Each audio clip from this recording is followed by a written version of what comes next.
Fermez les yeux une seconde et imaginez un savant fou. Que voyez-vous?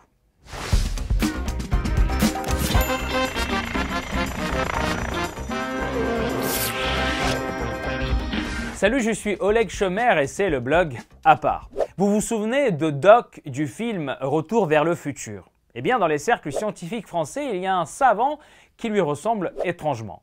Le professeur Raoult, un microbiologiste de renommée, spécialiste des maladies rares, directeur de l'Institut hospitalo-universitaire de Marseille, l'homme qui a presque réussi à sauver le monde.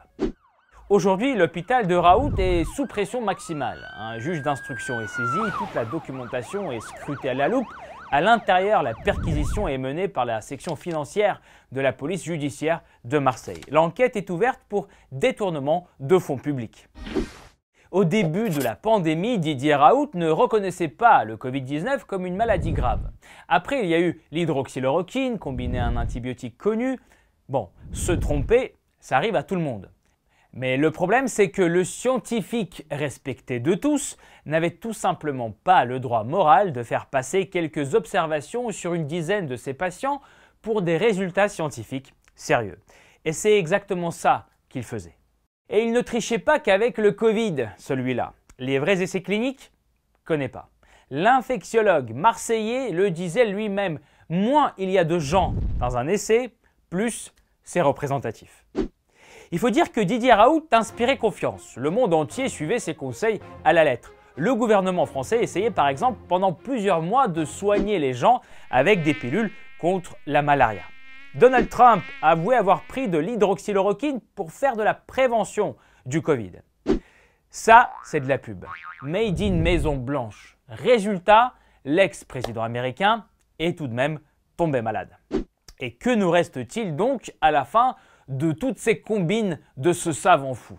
Eh bien, les millions d'euros du contribuable ont au moins servi à construire l'IHU de Marseille, qui a coûté environ 130 millions d'euros.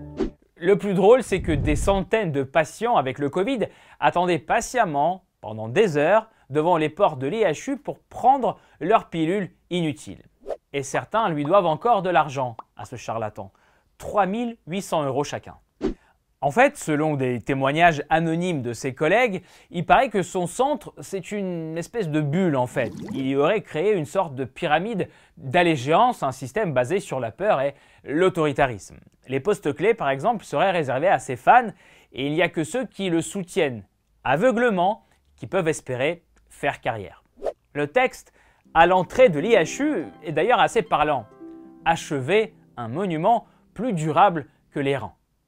En fait, lui, il a battu le fer avant qu'il ne devienne glacé. Un homme qui ne doute pas une seconde de son génie. Il paraît qu'à la maison, il a une statue de lui-même en marbre. J'espère que celle-ci, il se l'est payée avec son propre argent. Didier Raoult se plaignait énormément du désordre dans le système de la santé. Aidera-t-il la justice à remettre un peu d'ordre dans son propre centre?